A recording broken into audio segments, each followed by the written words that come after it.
Hi, I'm Tom Burgess, and thank you so much for listening to The Real Agenda, the podcast for political change.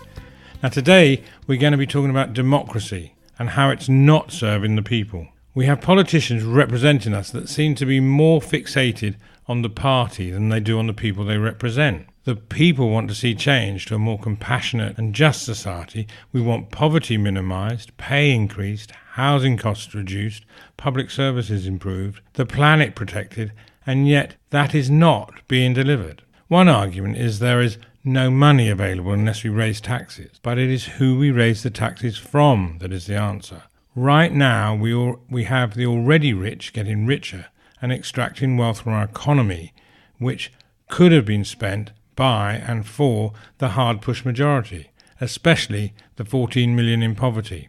The money is there, it's just that the wrong people have got hold of it. Many are sending it overseas to tax havens, and they are not being asked to put it back. After all, we all helped create the wealth. It needs to be brought home. So if there's such a disconnect between what we the people want and what is delivered on our behalf, is there something wrong with our democratic system? Now, democracy has been the basis of our civilization, well, for a few thousand years, but it seems damaged. Can it be repaired?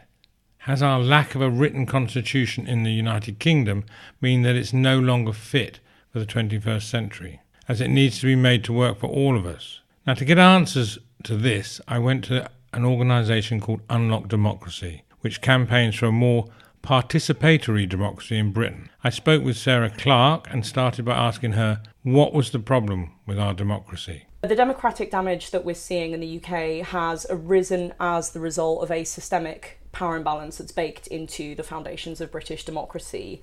The UK is one of the most overly centralised democracies, and that power imbalance is multifaceted. So there's a power imbalance between the British state and the public. There's a power imbalance between central and local government. There's also a power imbalance between the UK government based in Westminster and the devolved nations and regions. And there's also a kind of financial power imbalance between, the City of London and the rest of the UK.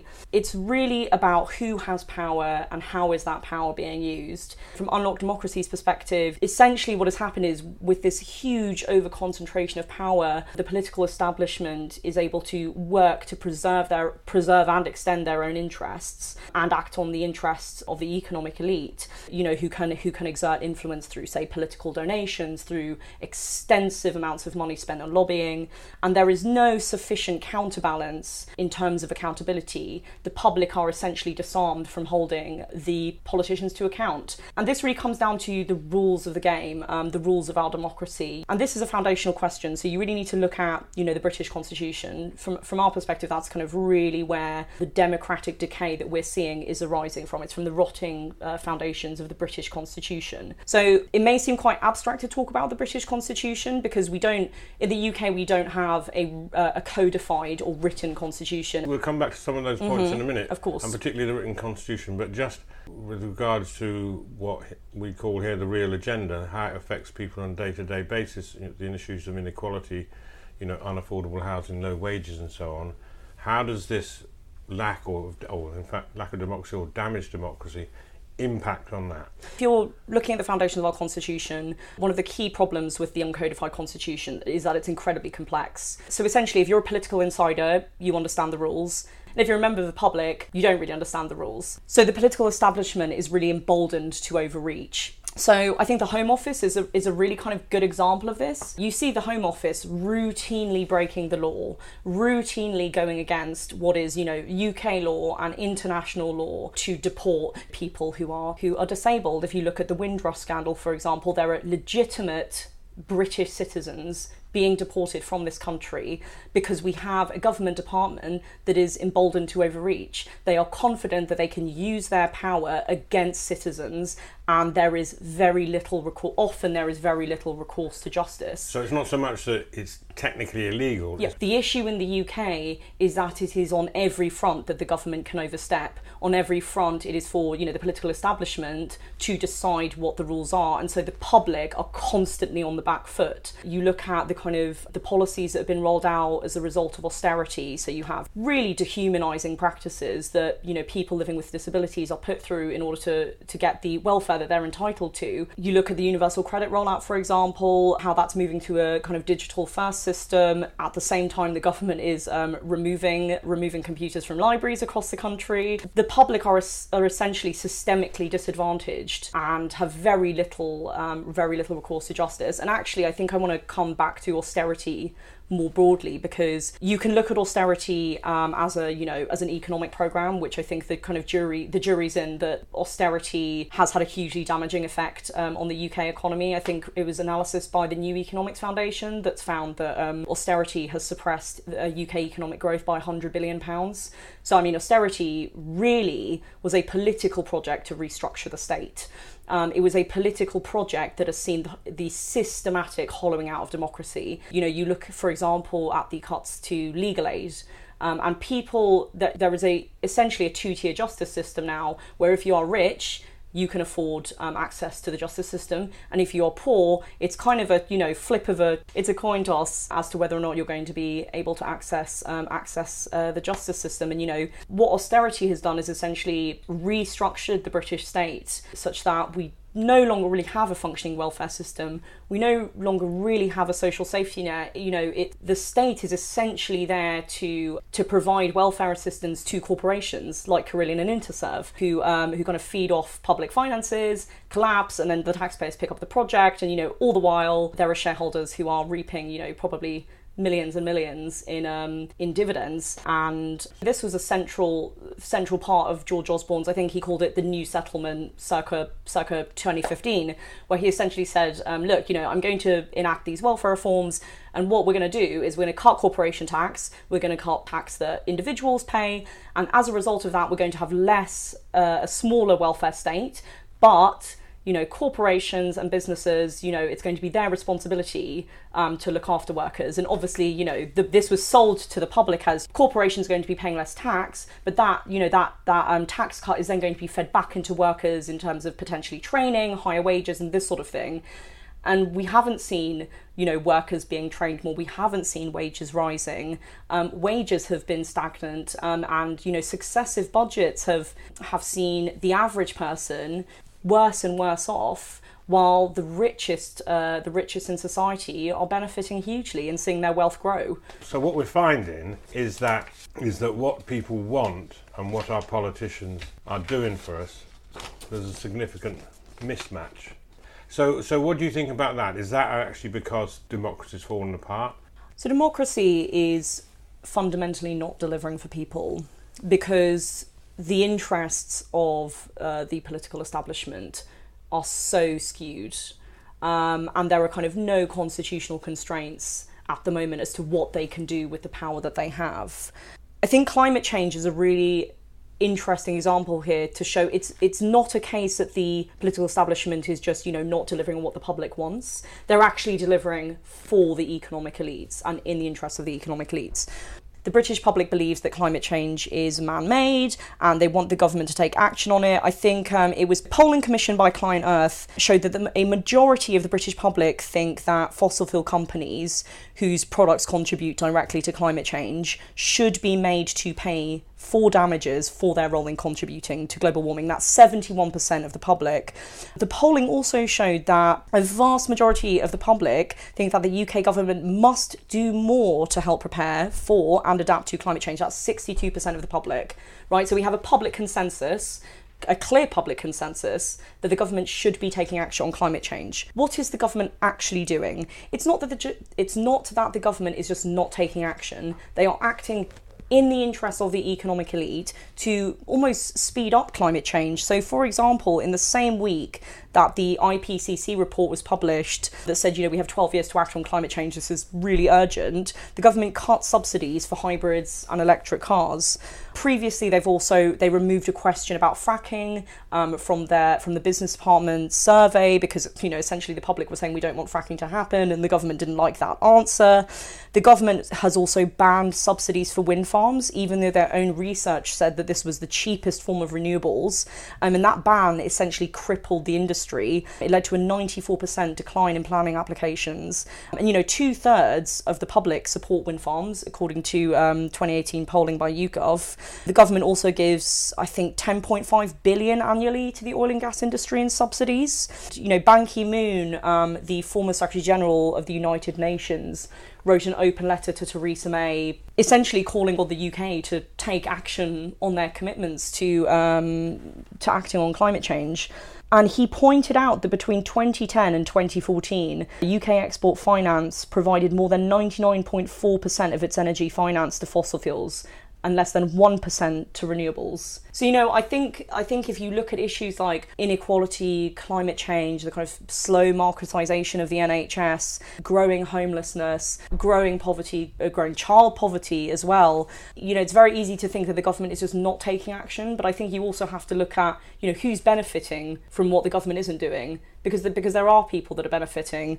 There are people that are benefiting from NHS marketisation. There are people that are benefiting from, low wages and, 0-hour contracts. So I think, it's a central question here is how is power being used, and who's benefiting and who's losing out, and the public is not benefiting. So how can we actually fix this? So you raised some interesting points there, but how can we improve democracy in the UK? What would be your thoughts on that? So for Unlock Democracy, what we really believe the UK needs is a constitutional convention that brings the public together in a deliberative exercise where really for the first time in this country's history, we the people write the rules of the game.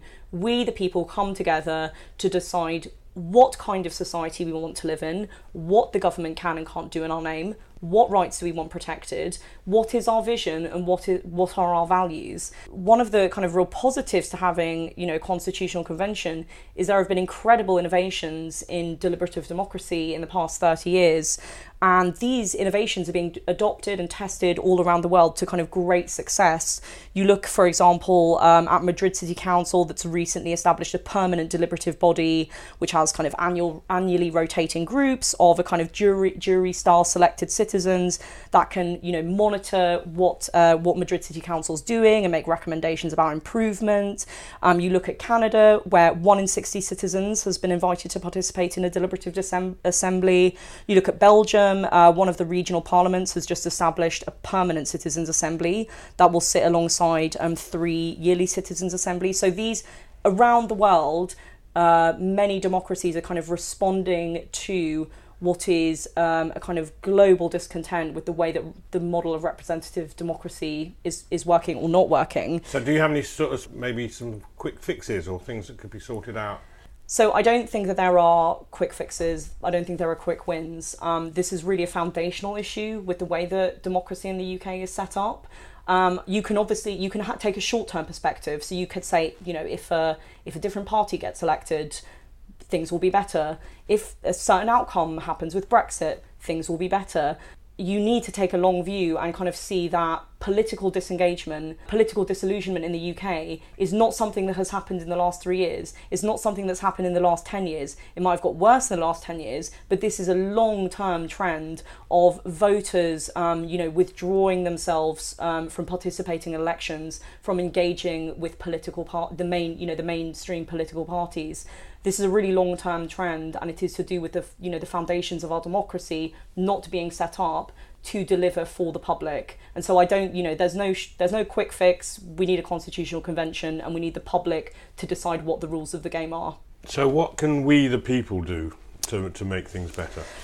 So Unlock Democracy is campaigning for a constitutional convention and a written constitution. So I suppose a kind of, a shameless plug would be go on our website, It's unlockdemocracy.org.uk, and sign up to our mailing list to be kept up to date with the campaign. Please email us directly if you'd like to get involved. What we're really interested in is sparking this conversation at a local level. One of the problems, as I've mentioned before, is that we have a really overly centralised system of government in the UK. So I think people need to be have conversations with your friends, have conversations with your family, start thinking about what kind of a democracy you would like to live in.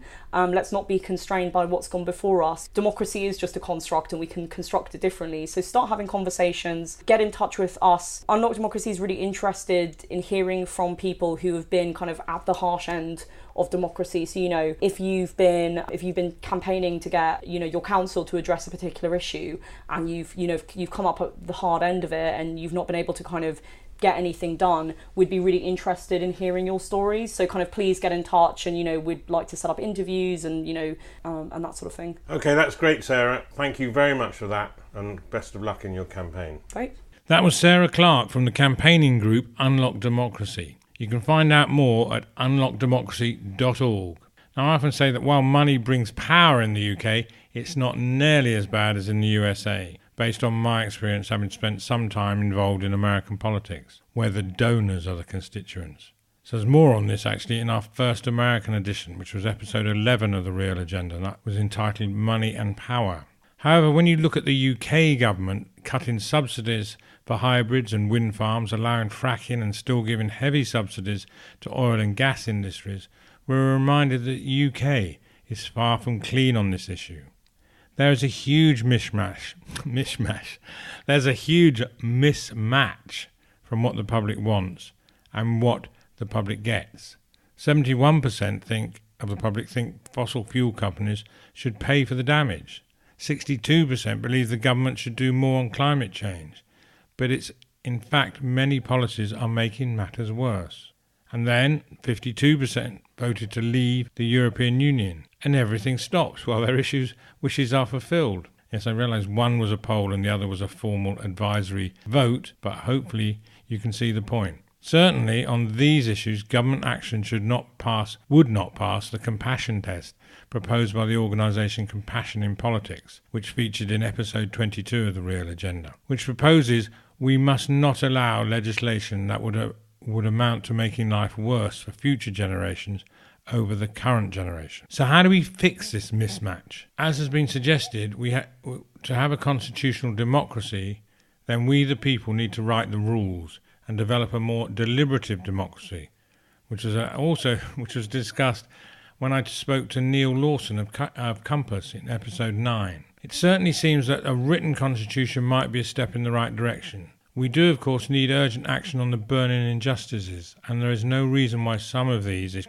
urgent issues cannot be fixed while we're tackling the fundamental basis of our democracy. But what do you think? Do email us at tom@realagendaradio.org with your comments and ideas, as this is your show and we'd love to hear from you. So what's up next on The Real Agenda? Well, in our Round the House series, we'll be talking to Mike Gapes, the MP for Ilford South, who after 27 years in the House has left the party he campaigned for since student days. We ask about what he thinks the urgent issues are and how we can fix them. And in the second in our series of Challenges for Change, where we speak to determined individuals seeking to bring change, we talk with Zach Polanski, a candidate for London Assembly Mayor and also for Parliament. Plus, we're going to continue with our new weekly news and comment show, The Weekly Wake Up, with latest developments and how we can make change happen. That's all soon on The Real Agenda, the podcast for political change. So thanks very much indeed for listening, and thanks for giving us the 5 out of 5 rating. Do please pass the message on and get your friends to listen and take action. If you would like to contribute to the show, just let us know. Drop us an email, and you can subscribe by sending an email, and we'll add you to the mailing list so that you get notified of each new episode as soon as it's released. Or you can, of course, subscribe through your normal podcast provider. Also, check us out on the website, realagendaradio.org. You can follow us on Instagram, Facebook and Twitter. Special thanks to our sponsors, the Reverse Media Group, one of the fastest growing search and media companies. And to find out why, go to reversemediagroup.com. One thing's certain, people want change to a more compassionate and just society. as well as more courageous politicians prepared to do the right thing for the people over party. It's urgent, and it's up to us to make it happen. That's The Real Agenda. I'm Tom Burgess. Thank you for listening, and I look forward to talking to you again soon.